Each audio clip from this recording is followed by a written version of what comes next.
Operation Eastern Resolve 2 is going as planned, according to defense officials. Commanders say the Marines are trying to liberate the strategic town of Dana in Helmand province, which has been under Taliban control for several years.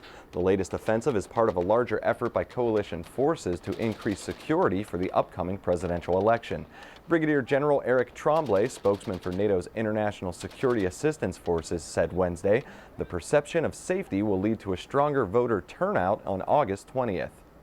They're still trying to discredit the government of Afghanistan and their ability to protect the population. In trying to achieve that objective, they've tried over several weeks to mount complex operations throughout the country. They were successful in some, but most of them, from start to finish, the Afghan National Security Forces were able to stop, neutralize, and take care of business. Defense officials say the Taliban is doing everything in its power to disrupt upcoming elections through intimidation and violence. One spokesman for U.S. forces in Afghanistan, Chief Petty Officer Brian Naranjo, said the effort is to help facilitate the citizens being allowed to vote. We're not the primary means of protecting the local citizens in this process. The Afghan National Police and the Afghan National Army are really the main thrust of ensuring the safety of the citizens, but we're there to support them.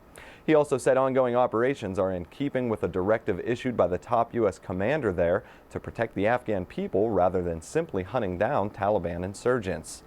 And to the east of that offensive, international security forces continue to pressure pro-Taliban Haqqani insurgents. Airman First Class Jonathan Porter tells us about the latest activity. An Afghan international security force searched a series of buildings this past week in northwestern Khost province, thought to be used by a key Haqqani facilitator for the supply of weapons, ammunition, and foreign fighters into the region. The Haqqani network frequently uses Khost province as a hub for its supply routes into neighboring provinces.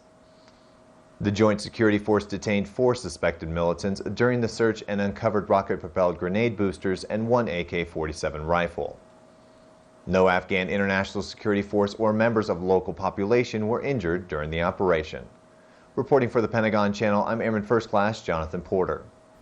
The man in charge of building up the Afghan Army Air Corps says the best way to fight the insurgency is to train the Afghans to fight it themselves. Speaking from Kabul Wednesday, Brigadier General Walter Givhan told reporters at the Pentagon that the Afghans Air Corps is especially critical for defeating the Taliban.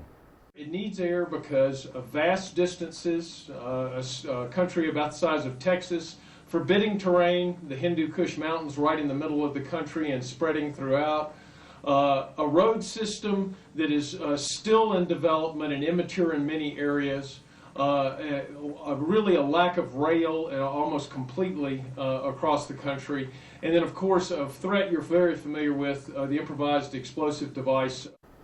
General Givhan says the goal is for the Afghan Army Air Corps to be self-sufficient by 2015. Admiral Michael Mullen was inducted into the Naval Postgraduate School's Hall of Fame Tuesday in Monterey, California. School leaders presented Admiral Mullen with a medal and a plaque, and he told the audience that his mentors were a big part of his time at the school and that he'll always be grateful for the leadership. Coming up next on Around the Services, a dirty job, how sandstorms are making simple tasks very hard in Iraq. But first, fit to fight. Marines encounter big changes to fitness standards.